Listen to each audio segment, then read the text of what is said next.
ఇల్లు మీది రిజిస్ట్రేషన్ ఖర్చు మాది. క్రెడాయ్ ప్రివిలేజ్ కూపన్ తగ్గించుకోండి. ఈ మెగా ధమాకా ఆఫర్ పొందండి. CREDAI Vijayawada property show. నమస్తే, వెల్కమ్ టు సుమన్ టీవీ. ప్రస్తుతం నాతో పాటు ఉన్నారు ప్రముఖ బ్యాంకింగ్ నిపుణులు ఎస్వి చలపతి గారు. సార్ నమస్తే. నమస్తే సార్. చలపతి గారు, హైదరాబాద్లో రియల్ ఎస్టేట్ పరిస్థితి ఏంటి? చాలామందికి కొన్ని డౌట్లు అయితే ఉన్నాయి. రియల్ ఎస్టేట్ పడిపోయిందని, రియల్ ఎస్టేట్ ఇప్పుడు పెద్ద భూమి లేదని, ఇప్పుడు అసలు మనం స్థలం కానీ ఇళ్ళు కానీ కొనకూడదు, ఇలాంటి డౌట్స్ చాలామందిలో ఉన్నాయి. సో మీరు ప్రస్తుత పరిస్థితిని అబ్జర్వ్ చేస్తున్న దాని ప్రకారం ఏం చెప్తారు? అంటే రియల్ ఎస్టేట్ అనేది రెండు రకాలుగా ఉంటుందండి. ఒకటి హై ఎండ్, ఒకటి మిడిల్ క్లాస్. హై ఎండ్ దానికి డిమాండ్ తగ్గలేదు. పెద్ద పెద్ద విల్లాలు కడుతున్నారు, అమ్ముతున్నారు, అది సాధారణంగా నడిచిపోతుంది. ఎక్కడైనా 2 కోట్లు 3 కోట్లు 4 కోట్లు కూడా అమ్ముడుపోతున్నాయి. ఇంకా డబ్బులు ఉన్న వాళ్ళు ఉన్నారు. కానీ మిడిల్ క్లాస్ లెవెల్లో ఉంచేసారా 40 లక్షలు 50 లక్షలు 70 లక్షల మధ్యలో ఫ్లాట్లు అవి దొరకడం కష్టంగా ఉంది. భూమి ధర విపరీతంగా పెరిగిపోయింది. భూమి ధర ఎప్పుడైతే పెరిగిందో పాత ఇంటికి కూడా ఈరోజు ₹1 ఇవ్వాల్సి వస్తుంది. ఎందుకంటే ఎకరం 100 కోట్లకి అమ్మారు. ఎకరం 100 కోట్లకి అమ్మితే డివైడ్ బై 4,840 చేస్తే గతం ఎంత? 20,000. 100 గజాల స్థలం ఉందంటే 20 లక్షల స్థలమే అవుతుంది. 100 గజాల స్థలం, 100 గజాల స్థలం ఏమి రాదు. ఒక 500 గజాలు ఉంటేనే 4 ఫ్లాట్లు కట్టగలను. 500 గజాలు ఉందంటే బోర్డు అంతా అయిపోయింది. అమ్మో అంటున్నారు. మరి ఏం చేయాలి? కొనలేం కదా. 5 కోట్లు పెట్టి 500 గజాలు కొని నువ్వు ఇల్లు కట్టాలంటే ఆయన కడతావు. అమ్మేవాడు లేరు, కొనేవాడు లేరు. సో ఎక్కడికి పోవాలి? ఊరు బయటకు పోవాలి. ఊరి బయటకు పోవాలి.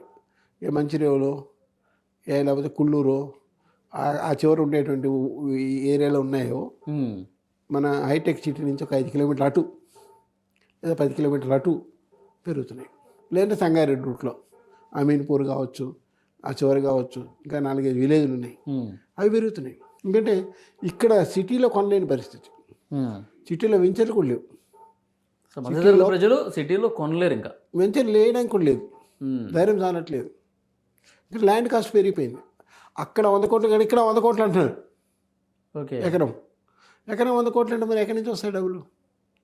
నువ్వు కట్టి అమ్మాలంటే ఒక 50 ఫ్లాట్లు కనీసం నీకు కూడా రావడం 10% 20% రావట్లేదు. ఒక 3 బెడ్రూమ్ ఫ్లాటు ఇప్పుడు మన ఎర్రగడ్డలో తీసుకుంటే 1,50,00,000 చెప్తున్నారు కొత్తది. కానీ ఈ రోజుకి అడ్డం వింటపడుతుంది, ఖాళీలు ఉన్నాయి, ఫ్లాట్లు రండి అని. బిల్డింగ్ అయిపోయింది కానీ రండి అంటే రేట్లు పెరిగినాయి కానీ కొనలేని పరిస్థితి ఉంది. జూబ్లీ హిల్స్లో కూడా 3 వెంచర్లు, పేర్లు వద్దులే కానీ వాళ్ళు రండి అని పేపర్లు వేస్తున్నారు. బిల్డింగ్ అయిపోయింది, అన్నీ అయిపోయినాయి. సగం మంది చేరారు కూడా, కానీ మిగతా అమ్ముడు పోవట్లేదు. అమ్ముడు పోవాలంటే కొంచెం తగ్గాలిగా. మరి తగ్గితే లాస్ వాళ్ళకి. ల్యాండ్ వాల్యూ బేస్ చేసుకొని, కన్స్ట్రక్షన్ వాల్యూ బేస్ చేసుకొని నువ్వు ఒక 15% 20% ప్రాఫిట్ వేసుకుంటే అన్ని ఖర్చులు పోయి రావట్లేదు. ఆ రేంజ్లో ఎవరు కొనట్లేదు. ఓ 3 బెడ్రూమ్ ఫ్లాట్ 1,50,00,000 పెట్టి కొనాలంటే ఎవడు వస్తారు? అవును, కష్టం కదా. అదే 70-80 అంటే ఎట్లా కూడా తెగించుకుంటారు. అక్కడ కూడా తెగింపు కావాలి. అక్కడ కూడా పెరుగుతున్న ధరలకి, వస్తున్న జీతాలకి లింకు కుదరట్లేదు. సో ఎవరు కొంటున్నారు? 2-3 పిల్లలు జాబ్ చేసేవాళ్ళు, 2 ఐటీ వాళ్ళు, 2 స్టేట్ గవర్నమెంట్ వాళ్ళు, పైన ఆదాయం ఉన్నవాళ్ళు, సీట్లో తడి ఉన్నవాళ్ళు కొంటున్నారు.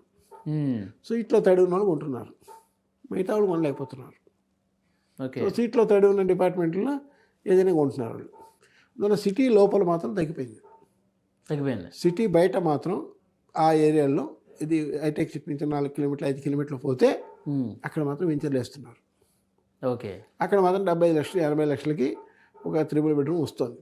కానీ హైటెక్ సిటీ నుంచి ఒక 5-6 కిలోమీటర్లు పోవాలి. గోపన్పల్లిలో, కుల్లూరు, ఇంకా చాలా ఉన్నాయి కదా వస్తున్నాయి, అమీన్పూర్ కావచ్చు, ఇవన్నీ. అక్కడ బాగానే ఉంది సార్, డిమాండ్ అంతా బాగానే ఉంది. అక్కడ వేరే ఆల్టర్నేటివ్ లేదు. కావాలనుకున్న వాళ్ళు అక్కడికి పోవాలి. తుర్కాంజిల్లో కూడా తాళాలు దొరకట్లేదు. వెళ్తున్నారా బాగా జనం? అక్కడ వెళ్తున్నారు, వేరే ఆప్షన్ లేదు. మరి నాకు ఇల్లు కావాలి అనుకున్నవాడు ఎక్కడో తోడుకుంటున్నాడు సార్. ఓకే, ఎక్కడో తోడుకుంటున్నాడు, ఆప్షన్ లేదు. మరి వాళ్ళ నమ్మకం ఏంటండి? వాళ్ళు 75 చెప్పింది, ఇంకో 2 ఏళ్ళు అయితే కోటి అవుతుందని. ఇంకో 2 ఏళ్ళు అయితే కోటి అయిపోతుంది. ఇందులో బిజినెస్ చేసేవాళ్ళు ఉన్నారు. స్టార్టింగ్లోనే వచ్చేసి 75 లక్షలకి ముందు ఇచ్చేసేసి 10 ఫ్లాట్లు లైన్ చేసుకుని ఉన్నారు. బిల్డింగ్ అయిపోయిన తర్వాత దాన్ని 90కి 80కి 1 crore అమ్మేసేవాళ్ళు ఉన్నారు. ఇట్లా బిజినెస్ చేసేవాళ్ళు కూడా ఉన్నారు. హైదరాబాద్లో ఇట్లా బిజినెస్ చేసేవాళ్ళు కూడా ఉన్నారు. మా బిల్డింగ్లో చూశాను, ఒక 6 ఫ్లాట్లు ఒక ఆయన కొనేసుకున్నాడు. 6 ఫ్లాట్లు ఎందుకున్నా అంటే ఆయన టెంకాయ కొట్టినది కొనేసాడు. భూమి పూజ చేసి టెంకాయ కొట్టారు, 1 అడుగు 2 అడుగులు తవ్వారు, 2 ఇటుకలు వేశారు, డబ్బులు ఇచ్చేసాడు, అగ్రిమెంట్ అయిపోయింది. అందుకని రెసిడెన్షియల్ ఫ్లాట్స్కి గవర్నమెంట్ లోన్లు బ్యాంకులు లోన్లు ఇవ్వట్లేదా? కమర్షియల్ బిల్డింగ్లకు మాత్రమే బ్యాంకులు లోన్లు ఇస్తున్నాయి. ఎందుకని? బ్యాంకుల సమస్య బ్యాంక్. ఎందుకంటే నేను హౌసింగ్కి లోన్ ఇస్తాను, నువ్వు హౌస్ ఎవరికి అమ్మావు నాకు తెలియదే, నా లోన్ ఎట్లా రికవర్ చేయాలి? అది సమస్య. ఎందుకంటే బ్యాంకులు చాలా ఉన్నాయి, ఒక్క బ్యాంకులో తీసుకోమని నువ్వు కస్టమర్ని అడగలేవు కదా. నేను ఐసిఐసిఐలో లోన్ తీసుకుంటాను, వాటి స్టేట్ బ్యాంకులో 2 ఫ్లాట్లు అమ్ముకుపోతాయి, 3 ఫ్లాట్లు యూనియన్ బ్యాంకులో వాళ్ళు కొనుక్కుంటారు, అక్కడ కస్టమర్లు ఉంటారు కదా, అక్కడే లోన్ తీసుకుంటారు వాళ్ళు, సౌకర్యంగా ఉందని. ఇంకోటి కూడా హెచ్డిఎఫ్సి బ్యాంక్ కూడా 5 ఫ్లాట్లు కొంటారు, యాక్సిస్ బ్యాంక్ కూడా ఇంకో 5 ఫ్లాట్లు ఇస్తారు. ఏం చేయాలి ఇప్పుడు? నాకు తెలియదు కదా. నువ్వు ఇంకో చోట అకౌంట్ ఓపెన్ చేసి ఈ డబ్బులు నాడేసుకుంటావు, ఇక నీ అకౌంట్లో డబ్బులు రావు కదా. అందువల్ల కమర్షియల్కి మాత్రం ఇస్తున్నారు బ్యాంకులు, రెసిడెంట్కి ఇవ్వడం తగ్గించేస్తారంటే బాగా బిల్డర్ రెప్యూటెడ్ అయితే తప్ప, రెప్యూటెడ్ బిల్డర్ మనతోనే డీల్ చేస్తున్నాడు, మన అకౌంట్ తప్ప వేరే అకౌంట్ లేదనుకున్న వాళ్ళకి మాత్రం ఇస్తున్నారు. ఓకే, మిగతా వాళ్ళకి ఇవ్వట్లేదు. సో వీళ్ళు ఏం చేస్తున్నారు, ఏదో ఒక రేటుకి ఫస్ట్ అమ్మేస్తున్నారు. భూమి పూజ చేసిన రోజు, టెంకాయ కొట్టిన రోజు, లేదా ఒక ఫ్లోర్ కట్టంగానే అమ్మేస్తున్నారు. ఫస్ట్ ఫ్లోర్ వేసాడు కదా, 3వ ఫ్లోర్లో 4వ ఫ్లోర్లో నాకు 10 ఫ్లాట్లు కావాలి కొనేస్తున్నారు. టకటక ముందే బుక్ చేసుకుంటున్నారు, ఏడాది తర్వాత అవని అగ్రిమెంట్ చేసేస్తున్నారు. ఓకే, వాళ్ళకి డబ్బులు కావాలి కాబట్టి వాళ్ళు తక్కువ రేటుకి అమ్మేస్తున్నారు. అట్లా మనకి ఊరు బయట 75 లక్షలు దొరికే ఈరోజు ఫ్లాటు బిల్డింగ్ పూర్తయ్యేసరికి 80, 90, 95 అవుతుంది. వాళ్ళు అదే రేటుకి అమ్ముతున్నారు, కట్టేసిన తర్వాత మళ్ళీ అదే రేటుకి అమ్ముతున్నారు వాళ్ళు. సో ఆ రకంగా మిడిల్ క్లాస్కి అందకుండా పోతుంది. Just middle class. సార్ ఇప్పుడు మీరు హైదరాబాద్ గురించి వినే ఉంటారు. అవును, హైదరాబాద్లో దీని ఎఫెక్ట్ ఇంకా కొనసాగుతుందంటారా? అంటే ఇది ఎప్పుడు ఏమవుతుందో తెలియదు అని చెప్పి కొనడానికి ఆసక్తి చూపట్లేదు చాలామంది అని చెప్పి ఒక డౌట్. అంటే ఒక ఫియర్ ఏంటంటే ఇక్కడ ఏది గవర్నమెంట్ ల్యాండ్ ఏది కాదు అని చెప్పలేము. నేను ఒక క్లాసికల్ ఎగ్జాంపుల్ చూసాను, అందరికీ తెలిసిందే, చూసింటారు మీరు కూడా. మన గచ్చిబౌలి సర్కిల్ నుంచి ఇటు పోతే ల్యాంకో హిల్స్కి ఇటు పోతా ఉందండి, ఇటు గచ్చిబౌలి బ్రిడ్జ్ సైడ్ కాకుండా ఇటు సైడ్ పోతే ఓ పెద్ద కొండ ఉంది, వరుసగా బోర్డు ఉండేది, వివిపిఎల్ బోర్డు ఉండేది, 110 ఎకరాలు.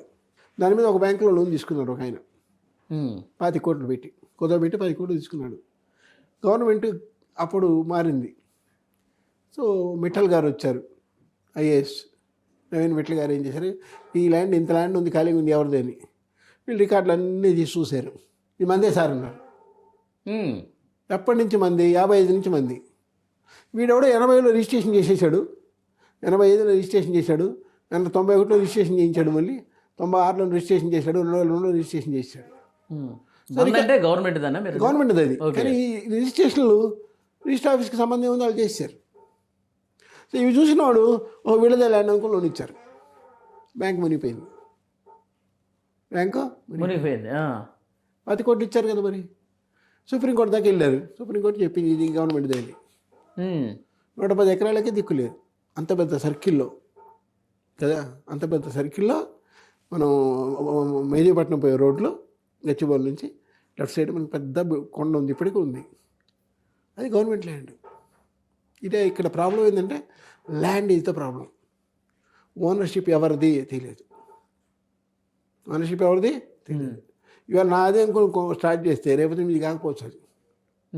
ఎందుకంటే 30 ఏళ్ళు రికార్డు కొనేటప్పుడు మనం చెక్ చేసుకుని 1-2 సార్లు అధికారులతో మాట్లాడుకుని క్రాస్ చెక్ చేసుకుని పాత రికార్డులు చూసుకుని కొనాల్సిన పరిస్థితి ఉంది కదా, అంత ఓపిక లేదు కూడా. అంత 55లో మనకి నిజాం ఇచ్చాడన్న సంగతి ఎవరికి తెలుసు? ఈ భూమి నిజాంది, నిజాం మనకి ఇచ్చాడన్న సంగతి ఎవరికి తెలుసా? గవర్నమెంట్ సరెండర్ చేసిన భూమి అది, ఎవరికి తెలుసు? తెలియదు కదా. అట్లా సమస్యలు ఉన్నాయన్నమాట. ఇప్పుడు వాళ్ళు కొన్ని ఏరియాలు పబ్లిక్ యూటిలైజేషన్ కోసం పెట్టారు అప్పుడు రోజుల గవర్నమెంట్లో కూడా, శ్మశానాలు, బిల్డింగ్లో, లేకపోతే పోలీస్ స్టేషన్లో ఏదో కట్టుకోవడానికి, అవి కూడా అమ్మేస్తున్నారు. ఇట్లాంటివి ఎక్కువైపోవడం వల్ల ఎవరిది ఒరిజినల్ తెలియదు. ఇప్పుడు ఆ భయం వల్ల, ఆ భయం కూడా కొంత ఉంది. దానివల్ల ఏమైనా పడిపోయింది అంటారా? ఇక్కడ అది ఉంది, చాలా ఉంది. అది మిడిల్ క్లాస్లో అయితే మరీ ఎక్కువ. ఎందుకంటే మిడిల్ క్లాస్ డ్రీమ్ ఏంటంటే లైఫ్లో ఒక్క ఇల్లే కొనగలం మనం. లైఫ్లో ఒక్క ఇల్లే కొనగలం. కోటీశ్వరులం కాదు మనం, అంబానీలు కాదు. 10 ఇల్లు కొనుక్కోవడానికి, 50 అంతస్తులు కట్టుకోవడానికి. ఒక్క ఇల్లు కొనగలం, ఒక కారు కొనుక్కోవడం అనేది లైఫ్ టైం డ్రీమ్స్ ఇవి, ఒక లైఫ్ డ్రీమ్ ఇవి. దాన్ని కొట్టేసి ఎట్లా నీ లైఫ్ కండెమ్ అయిపోయినా. అవును. అక్కడ కోర్టుకు కూడా కోపం వస్తుంది. కోర్టుకు కూడా కోపం వచ్చేది అదే పాయింట్, వాళ్ళు అదే చెప్పారు. ఒక మనిషి లైఫ్ టైం దాచుకున్నదంతా కట్టేసి లోన్లు తీసుకొని కట్టి కట్టి కట్టి కదా ఇల్లు కట్టుకుంటే ఇప్పుడు నువ్వు కాదంటే ఎట్లా? వీళ్ళు ఏమంటారు రూల్ ప్రకారం ఇది వాళ్ళది కాదు. రూల్ని కాదనలేరు, సామాన్యుడి కష్టాన్ని చూడలేరు. కోర్టు సమస్య అది. వాళ్ళు ఒకసారి కోపం ప్రదర్శిస్తారు, ఒకసారి రూల్ మాట్లాడతారు, తప్పదు. మరి ఎట్లా సార్ ఇది ఎప్పుడు సెట్ అయ్యింది అంటారు మరి? అంటే హైడ్రా అనేది అమీబాగా తయారైంది. ఒక ఆయన చెప్పిన జోక్ ఇది. హైడ్రా అనేది ఎప్పుడు ఎలా రూపాంతరం చెందుతుందో చెప్పలేము. అమీబాకి రూపం ఉండదు, షేప్ ఉండదు. అమీబాకి రూపం ఉండదు, షేప్ ఉండదు, పెరుగుతుంది. కావాలంటే 2 ముక్కలు అవుతుంది, 3 ముక్కలు కూడా అవుతుంది. అది సెల్ఫ్ డివిజన్ అంతే. పెద్దది అయిన తర్వాత 2 ముక్కలు కూడా అయిపోతుంది. చెప్పలేం. ఒక అమీబా 100 అమీబాలకు సమానం అంటారు. ఇది హైడ్రా అమీబా అయిపోయింది. ఏ రూపంలో ఎక్కడ వచ్చి కట్టుతారో తెలియదు. ఆ భయం కూడా కొంత ఉండడం వల్ల మిడిల్ క్లాస్లో పర్చేజింగ్ తగ్గిపోయింది. కొట్టేస్తారేమో 20 ఏళ్ళ నుంచి మరి అమ్మేశారు కదా వాళ్ళు. 30 ఏళ్ళ నుంచి ఉన్న వాళ్ళని కూడా కొట్టేశారు బిల్డింగ్. మరి ఏం చేయాలా? ఇది ఒక పెద్ద ఫియర్గా తయారైంది. మిడిల్ క్లాస్కి ఒక శాపం. నన్ను అడిగితే హైడ్రా పెట్టడం ఒక మిడిల్ క్లాస్ శాపం. అంటే ఒకప్పుడు ఏమైనా వాళ్ళంటే ద్వాపర యుగంలో 14 ఏళ్ళు, అంతకుముందు 13 ఏళ్ళు, అంతకుముందు 12 ఏళ్ళు సత్యయుగంలో నీది కాకపోతే ఆ ప్రాపర్టీ నీది కాదని రాముడిని అడవికి పంపించే ముందు కైక అదే చెప్తుంది. 14 ఏళ్ళు వనవాసం చేసి వస్తే ల్యాండ్ మీద హక్కు లేదు, నువ్వు రాజువు కాదు. ఇక్కడ 14 ఏళ్ళు బొమ్మంది కదా. ద్వాపరయుగంలో 13. అందుకని ఏం చేశారు వాళ్ళు? 12 ఏళ్ళు వనవాసం, 1 ఏడాది అజ్ఞాతవాసం అని పెట్టారు పాండవులకి. మరి కలియుగంలో 12 ఏళ్ళకి రావాలి కదా మరి హక్కు. ఇదే దేశంలో లేదు. 30 ఏళ్ళు ఉన్నా కొట్టేస్తున్నారు.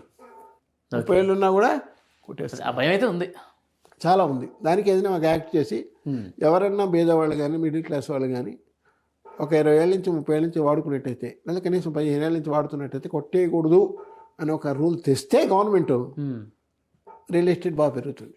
లేకపోతే కొనరు జనం. భయం అదైతే ఉంది. మరి బయట కొనే వాళ్ళకు కూడా భయం ఉంది. అక్కడక్కడ ఊరు బయట కొంటున్నారు చూసారా, 75 లక్షలు 80 లక్షలు 90 లక్షలు ఈరోజు, వాళ్ళకు కూడా భయం ఉంది. విల్లాలు కొనే వాళ్ళకి కూడా భయం ఉంది. అంటే విల్లాలు కొనే వాళ్ళకి ధైర్యం ఏంటంటే వెనకాల పెద్ద పెద్ద వాళ్ళు ఉన్నారు, వాళ్ళ వెనకాల వాళ్ళని ఏం చేయరు, వాళ్ళని ఏం చేయరు అని ధైర్యం. చిన్నవాడు బీదవాడు ఏం చేయాలా?